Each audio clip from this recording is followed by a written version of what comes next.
Good morning fifth class. आज आपका Hindi reader है। ओके, लेसन है 5। इसका नाम है महाराणा प्रताप। ये महाराणा प्रताप की स्टोरी है, मैं रीड कर रही हूँ, आप ध्यान से समझना। ओके, देखते हैं। भारतवर्ष में अनेक ऐसे देशभक्त हुए हैं जिन्होंने अपनी मातृभूमि की रक्षा के लिए अपने प्राण न्यौछावर कर दिए। उनमें महाराणा प्रताप का नाम अग्रणीय है। भारतवर्ष है हमारा, इसमें अनेक देशभक्त हैं। देशभक्त कौन कि जो अपने देश के लिए प्रेम है, अपने देश को आगे बढ़ाने की इच्छा है उनके अंदर, अपने देश के लिए वो अपने सब चीज़ निछावर कर देते हैं। जिन्होंने अपनी मातृभूमि हो कि जिस जगह पर वो पैदा हुए, जिस देश में वो रहते हैं, ठीक है, रक्षा के लिए अपने प्राण निछावर कर दिए, यानी अपने जान की आहुति दे दी। उनमें महाराणा प्रताप का नाम सबसे ऊपर है, यानी कि सबसे पहले। ऐसे देशभक्ति तो बहुत थे, उनमें सबसे ऊपर किसका नाम है? महाराणा प्रताप का। ओके, अब आगे देखते हैं। महाराणा प्रताप का जन्म 31 मई 1539 को राजस्थान के उदयपुर जिले में हुआ था। इनके पिता का नाम उदय सिंह था, दादा का नाम राणा सागा था। अब यहीं तक देखते हैं कि महाराणा प्रताप का जन्म कब हुआ? 31 मई को। 31 मई 1539 को कहाँ पर? राजस्थान के उदयपुर जिले में हुआ था। इनके पिता का नाम क्या था? इनके पिता का नाम उदय सिंह था। दादा का नाम क्या है? राणा सागा। अब हम आगे देखते हैं। महाराणा प्रताप का लंबा कद, अब उनके बारे में बताया जा रहा है। महाराणा प्रताप का लंबा कद, चौड़ी छाती, बड़ी बड़ी आँखें, भरा हुआ चेहरा, घनी मूछें उनके व्यक्तित्व को बहुत आकर्षण बनाती थी। क्या बताया गया इसमें कि महाराणा प्रताप का लंबा कद था, यानी उनकी हाइट लंबी थी, जो उनका चेस्ट था, जो उनकी छाती चौड़ी थी, उनकी बड़ी बड़ी आँखें थी, और भरा हुआ चेहरा था, यानी भरा हुआ था।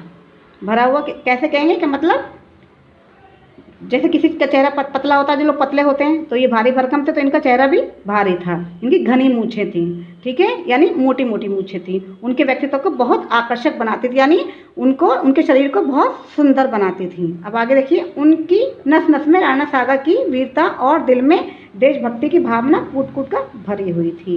क्या भरा हुआ था उनमें? उनकी नस नस में, यानी उनके रोम रोम में राणा सागा यानी उनके दादा की जो वीर थे, उनकी वीरता और दिल में देशभक्ति की भावना कूट कूट कर भरी थी, यानी अपने देश के प्रति उनके अंदर बहुत प्यार था। वे आगे देखते हैं। वे युद्ध कला में प्रवीण थे। तीर चलाना और घुड़सवारी करना उनके शौक थे। क्या बताया इसमें? कला में प्रवीण यानी कुशल थे, एक्सपर्ट थे। तीर चलाना और घुड़सवारी करना उनका शौक था। अब आगे देखते हैं। महाराणा सागा ने मुगल सम्राट बाबर से टक्कर ली थी और महाराणा प्रताप ने अकबर जैसे महाबलशाली बादशाह की अधीनता स्वीकार न करके उसकी नाक में दम कर रखा था। किसकी? क्या बताया इसमें कि जो महाराणा सागा ने मुगल सम्राट यानी कि महाराणा प्रताप के जो दादा थे, मुगल सम्राट बाबर से क्या किया? उन्होंने टक्कर ली थी। और महाराणा प्रताप ने अकबर जैसे महाबलशाली यानी बहुत पहलवान थे, बहुत बलशाली थे, वो बादशाह की अधीनता स्वीकार करके उनकी नाक में दम कर रखा था। यानी वो कितने भी महाबलशाली थे, कितने भी वो शक्तिमान थे, कितनी भी उनके शक्ति थी, पर फिर भी उन्होंने स्वीकार नहीं किया था। अब आगे देखते हैं। उनके पिता उदय सिंह के शासनकाल में शिवपुर, कोटा और चित्तौड़ जैसे दुर्गों पर अकबर का आधिपत्य था। राजपूतों को मेवाड़ का यह पतन असहनीय था, क्योंकि उदय सिंह की छवि एक विलासी राजा की थी। क्या बताया गया इसमें? इसमें बताया गया उनके पिता उदय सिंह के शासनकाल में कि जब वो वहाँ पे शासन करते थे शिवपुर में, कोटा और चित्तौड़ जैसे दुर्गों पर अकबर का अधिपत्य था, यानी वो निर्भर थे वहाँ पर। राजपूतों को मेवाड़ का ये पतन असहनीय था, यानी कि वो सहन करने के योग्य नहीं था, क्योंकि उदय सिंह की छवि एक विलासी राजा की थी। अब आगे देखते हैं। इसलिए सबकी दृष्टि प्रताप पर थी, क्योंकि बचपन से ही उन्होंने राणा सागा के शौर्य और पद्मिनी के जौहर की कहानियाँ सुनी हुई थी। मतलब सबकी जो निगाहें थी वो किस पर थी? प्रताप पर थी, क्योंकि बचपन से ही उन्होंने राणा सागा के, यानी राणा सागा जो उनके दादा थे, उनकी वीरता की, उनके शौर्य की, उनके जौहर की उन्होंने कहानियाँ अपने बचपन में ही सुन रखी थी। अब आगे देखते हैं। उनकी धारणा थी कि राजपूतों का धर्म देश के लिए जीवन की आहुति देना है। प्रताप ने चित्तौड़ की दुर्दशा समय देखी थी। क्या बताया इसमें? उनकी धारणा थी कि राजपूतों का धर्म देश के लिए जीवन की आहुति देना है। प्रताप ने चित्तौड़ की दुर्दशा समय देखी थी, उन्होंने वो अपनी आंखों से उन्होंने सब देख रखा था वहाँ का क्या चल रहा था, इसलिए प्रण किया हुआ था कि चित्तौड़ को वापस लेकर रहेंगे। क्या प्रण किया था? यानी कि उन्होंने कसम खाई थी कि हम चित्तौड़ को वापस लेकर रहेंगे। अब आगे देखते हैं। यहाँ पर 3 मार्च 1572 को महाराणा प्रताप को मेवाड़ के सिंहासन पर बिठाया गया। ठीक है, कब बिठाया गया था? 3 मार्च 1572 को महाराणा प्रताप को मेवाड़ जो था उसके सिंहासन पर, यानी उसकी गद्दी पर उनको बिठाया गया था। उन्होंने प्रतिज्ञा ली थी कि चित्तौड़ का उद्धार उनका लक्ष्य है।